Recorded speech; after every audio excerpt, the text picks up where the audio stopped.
Lors de son enseignement sur la marque de la bête, l'homme de Dieu, le pasteur John Azaf, depuis la République démocratique du Congo à Kinshasa, au plein évangile tabernacle, il soulève, il démontre avec le prophète de Dieu à l'appui la prophétie que l'homme de Dieu, le prophète de Dieu, je cite, William Marion Branham a prophétisé, il ne s'est pas encore accompli, selon laquelle la cité du Vatican sera rendue en cendres, selon que le communisme est un instrument dans la main de Dieu. Cette commission, cet instrument qui rendra en cendres la cité du Vatican. L'homme de Dieu ne s'appuie pas seulement sur les citations du prophète William Marion Branham, mais il démontre aussi avec la Bible, les Saintes Écritures, ce que vous êtes sur le point de suivre. Très chers bien-aimés dans le Seigneur, partout où vous nous suivez, bienvenue.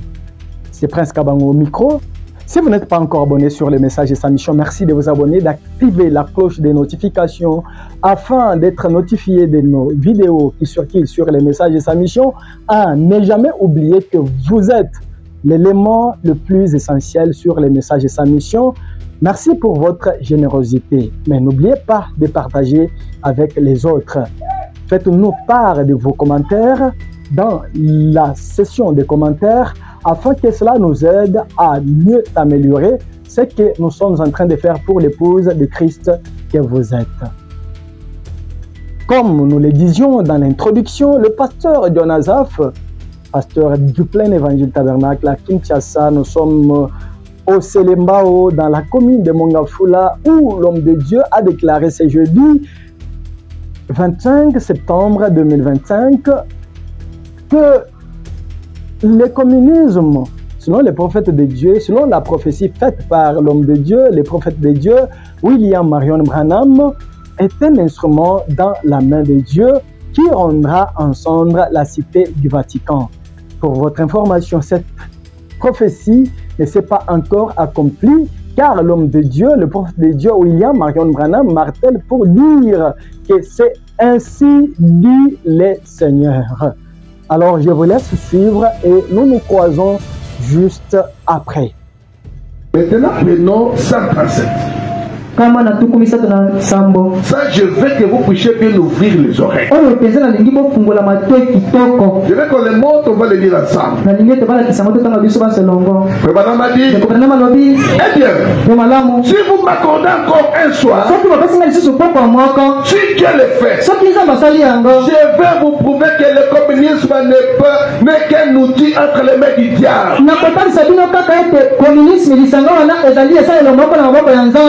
Entre les mains du Dieu tout puissant. Le truc quoi?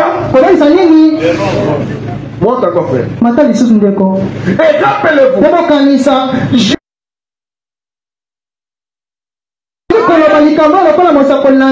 dis la chose pour Banam. Que chacun peut dire pour Banam, mais dis la chose. L'Empire russe lâchera un genre de bombe atomique sur la cité du Vatican et la détruira en une heure.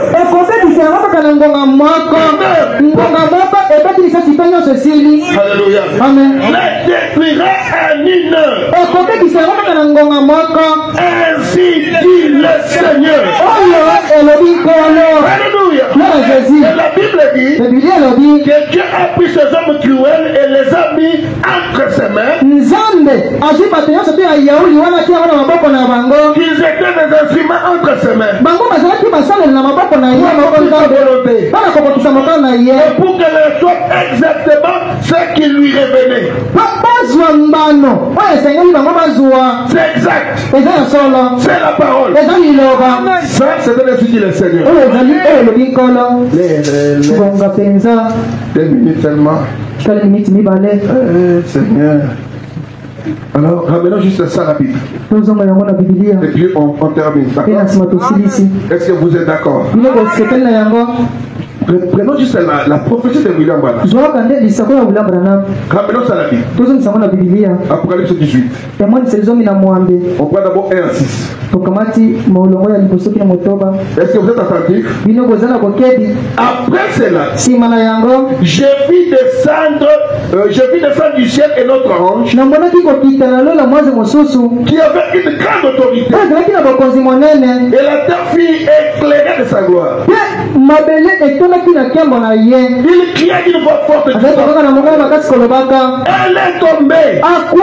Elle est tombée. Babylone la grande.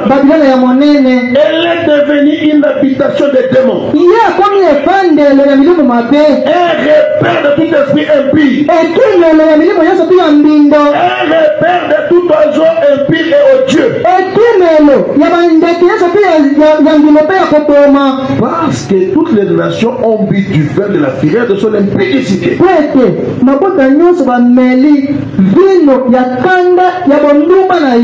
que les rois de la terre sont livrés avec elle à l'impudicité. Et que les marchands de la terre se sont enrichis par la puissance de son luxe.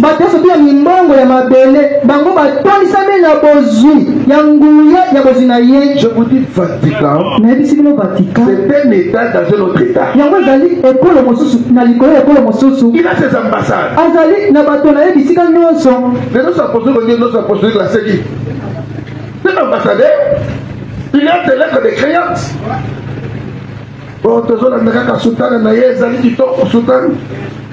Tu es en train de jouer avec la chose. Au lieu de chercher le Saint-Esprit, alors que Dieu nous envoie un prophète. Verset 4. Et j'entendis du ciel une autre voix qui disait, elle disait quoi? Sortez du milieu de mon peuple, afin que vous ne participiez pas à ces péchés, que vous n'ayez point de part à ces fléaux. Pourquoi Jean? Car ces péchés sont accumulés jusqu'au ciel. Et Dieu s'est souvenu de ses iniquités.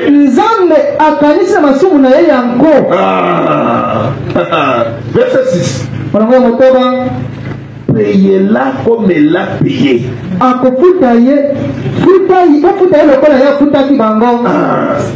Abomaka. Basanto boyoka bakufa bajanda. Quand je parlerai des ans des églises, vous verrez des choses. Cette bête a tué. Mais Dieu avait dit à l'Apocalypse qu'on puisse la remettre la même monnaie. Payez-la comme elle a payé. Et rendez-lui au double selon ses œuvres. Dans la coupe où elle a versé, versez-lui au double. Qui va frapper? Le roi du Nord. Amen. C'est un serviteur entre les mains. Quand il frappe, et la cité de Vatican, et les Saint-Pierre et tout ce qui sont là-bas. Je ne parle pas de Saint-Pierre, notre apôtre. Je parle du basilique. Tout en poutre. Une heure. Voilà, c'était ainsi dit. Alléluia. Verset 9. Et tous les rois de la terre qui se sont livrés avec elle à l'impudicité et au lit pleureront et se lamenteront à cause d'elle quand ils verront la fumée de son embrassement. Verset 10. S'étant éloigné, dans la crainte de son tourment, ils diront malheur, malheur la grande ville, Babylone, la ville puissante, en une seule en une seule combien de temps? C'est un prophète prophétique. Oh, la marque sur la tête. Oh, la marque sur la main. L'homme dit, on ne va pas tatouer les gens. Ça sera le vouloir et le faire. Qu'est-ce que vous appelez ça? Enfant de Dieu, où es-tu avec le Seigneur? J'ai envie de continuer. Mais chacun doit rentrer dans sa maison. Il y a tellement de choses à dire là-dessus. C'est une grande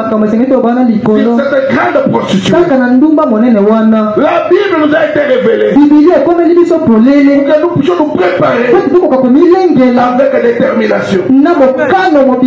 Prendre des choses de Dieu au sérieux. Il y a un Dieu au ciel et qui t'a donné toi la possibilité de te préparer. Je ne vais pas révéler ça pour que nous puissions tellement voir. J'ai fermé pour que vous soyez encouragés que j'aille. Mais il a révélé ça pour que nous puissions nous préparer. Frères et sœurs, peux-tu prendre ta préparation au sérieux? Comme vous l'avez suivi, c'est le temps pour nous de faire tout pour que nos vies s'alignent avec la parole de Dieu, que nous soyons parfaitement et réellement, authentiquement scellés de la puissance de Dieu qui est l'Esprit de Dieu, l'Esprit de la vérité, le Saint-Esprit. Alors, c'est par ici où nous mettons fin à cette vidéo. N'oubliez pas, comme toujours, le message et sa mission restent notre dose d'édification. Que Dieu vous bénisse.